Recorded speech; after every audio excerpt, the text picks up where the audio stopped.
توہین رسالت کا مسئلہ نبی صلی اللہ علیہ وسلم کے دور میں توہین رسالت کے مرتکب کو قتل بھی کیا گیا ہے اور معاف بھی کیا گیا. دونوں واقعات ہمیں ملتے ہیں.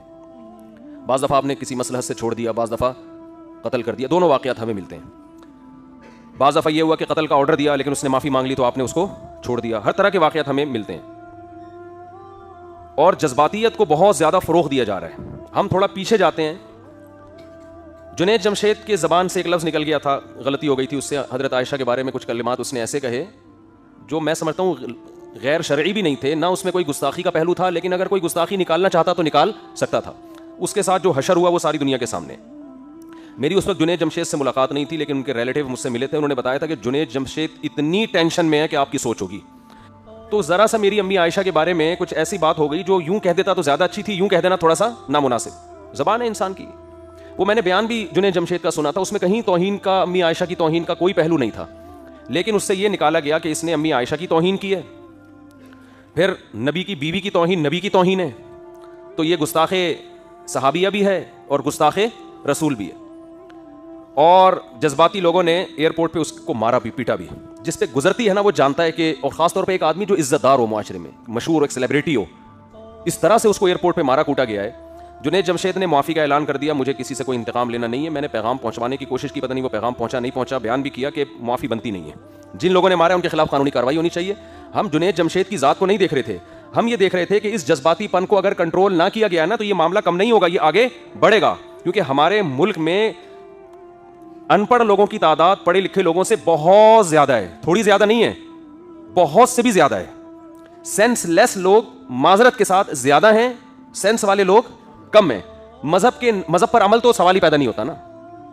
مذہب پر عمل تو جتنے لوگ کر رہے ہیں وہ تو آپ کو پتا ہے. مذہب کے نام پہ مارنا کوٹنا, مذہب کے نام پہ کسی کو ٹھوک دینا پکڑ کے, یہ جنت جانے کا بہترین راستہ ہے. یہ اس وقت بھی میں نے یہ بیان کیا تھا, اس وقت بھی میں نے دوست احباب کو کہا تھا کہ بھائی یہ چیز روکنے کی ضرورت ہے, لیکن افسوس کے ساتھ کہنا پڑتا ہے کہ شاید اس وقت اتنے بھرپور طریقے سے اس پہ آواز اٹھائی نہیں گئی.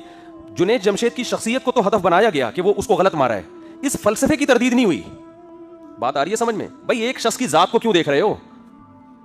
کل کسی اور کی زبان سے بھی الفاظ نکل سکتے ہیں ایسے. ڈاکٹر ذاکر نائک کی زبان سے ایک لفظ نکلیا کہ نبی صلی اللہ علیہ وسلم کے بارے میں مردہ ہیں یا اس طرح کا کوئی لفظ, اس پہ جو ایشو کھڑا کیا. یہ نہیں دیکھ رہے کہ ایک آدمی ہزاروں لوگوں کے اسلام میں داخلے کا سبب بن رہا ہے, وہ نبی کے مشن کی تکمیل کر رہا ہے, مگر زبان کی جو غلطیاں ہیں ان کو پکڑا جا رہا ہے. سرگودا میں بے نظیر صاحبہ جب وہ اپنے دور میں وہ آئیں بیان کر رہی تھیں تو انہوں نے بیان کے دوران اذان ہونے لگی تو اردو ان کی اتنی اچھی نہیں ہے, انہوں نے کہا اذان بج رہا ہے آپ لوگ خاموش ہو جائیں. اس وقت میڈیا اتنا فاسٹ نہیں تھا. میں نے ساتھیوں سے کہا کہ اگر میڈیا اتنا فاسٹ ہوتا نا جتنا آج ہے تو بے نظیر صاحبہ کو بھی جذباتی لوگوں نے معاف نہیں کرنا تھا, یہ کہنا تھا کہ اذان کی توہین کی انہوں نے. سمجھنے بات کو. سرگودا میں مولانا حسین نیلوی رحمہ اللہ تعالیٰ بہت بڑے عالم تھے, کیونکہ میرا بچپن میں سرگودا میں بھی میں نے بہت ٹائم گزارا ہے. ہماری جب بھی اسکول کی چھٹیاں ہوتی تھیں جون جولائی کی, ہم سرگودا چلے جاتے. ہمارا نیال تھا وہاں پہ, سیٹلائٹ ٹاؤن سرگودا. تو سنہری مسجد ہمارے نانا کے گھر کے قریب تھی, وہاں ہم اکثر نماز پڑھ لیا کرتے تھے جا کے. حضرت مولانا حسین نیلوی بڑے بزرگ آدمی تھے, ٹھیک ہے ان کے بعض اختلافات بھی ہیں, تفردات بھی ہیں ان کے, لیکن اوور آل بہت سلجھے ہوئے, بہت ہی میچور بزرگ تھے. انہوں نے کوئی کتاب لکھی, اس میں ایسا لفظ لکھ دیا, انسان لکھتا ہے لمبی لمبی کتابیں, اس لفظ کو بنیاد بنا کے ان کے خلاف عدالت میں کیس کیا گیا کہ انہوں نے حضرت حسین یا حضرت حسن ان کی توہین کی. حالانکہ وہ توہین بنتی نہیں تھی, لیکن کوئی کشید کرنا چاہتا نا اس سے توہین, کوئی نکالنا چاہتا تو نکال بھی سکتا تھا.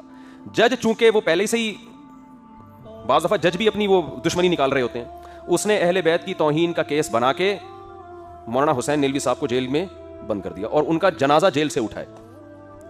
اب آپ بتاؤ کس قدر بدبختی کی بات ہے. ایک آدمی جو ساری زندگی اہل بیت کا دفاع کرتا رہا, نبی کی حدیثوں کا دفاع کرتا رہا, اسلام کی ترویج کا ذریعہ بنا, انتہائی تھوڑی تنخواہ میں, دیوبند سے فارغ تھے وہ.